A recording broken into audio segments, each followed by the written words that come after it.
जब नियम ही गलत हो जाए तो उसे मानना धर्म नहीं, अधर्म है।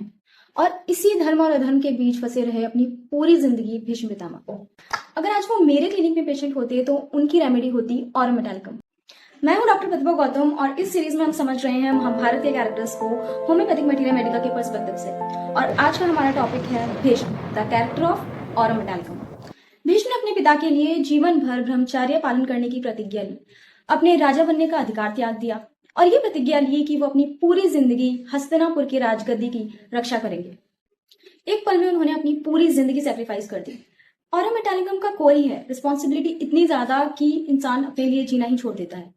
And the rubric that justify this incident is mind, responsibility, taking responsibility too seriously.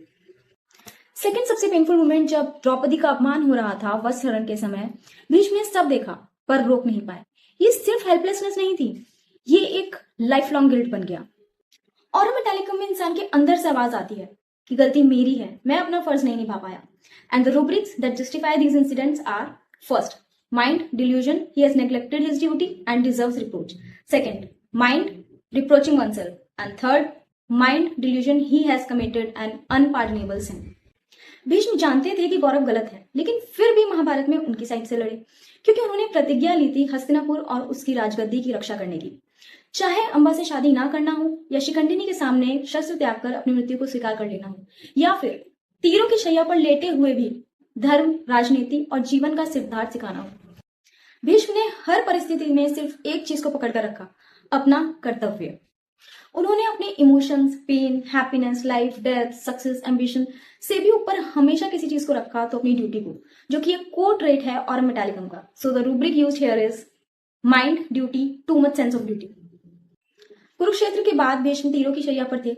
उनके पास वरदान था इच्छा मृत्यु का। वो चाहते तो तुरंत मृत्यु को चुन सकते थे, पर उन्होंने ऐसा नहीं किया। वो दर्द में रहे दिनों तक, शांत, बिना शिकायत के, जैसे उनके अंदर के गिल्ट ने उस दर्द को एक्सेप्ट कर लिया हो एक सजा की तरह। So the rubric that justify this incidence is mind, anxiety of conscience. और मेटालिकम में इंसान खुद की गलतियों को लेकर चिंता करता है, खुद को ही जज करता है और कभी कभी खुद को पनिश भी करता है। भीष्म पितामह की पर्सनालिटी में देखने को मिलती है और मेटालिकम की heaviness and seriousness throughout his life journey and even in death too. तो भीष्म पितामह की पर्सनालिटी में और मेटालिकम के जो ट्रेट्स हमें देखने को मिलते हैं वो है heaviness, seriousness, responsibility too much, duty bound, practical, self-reproach, guilt, and at last he thinks that I am a sinner who neglected his duty. तो सीरीज के अगले पार्ट में हम बात करेंगे एक ऐसे योद्धा की जिसका दानवीर होना ही उसका मृत्यु का कारण बना। जी हाँ, कर्ण, द कैरेक्टर ऑफ नटरंगसर। So follow for more.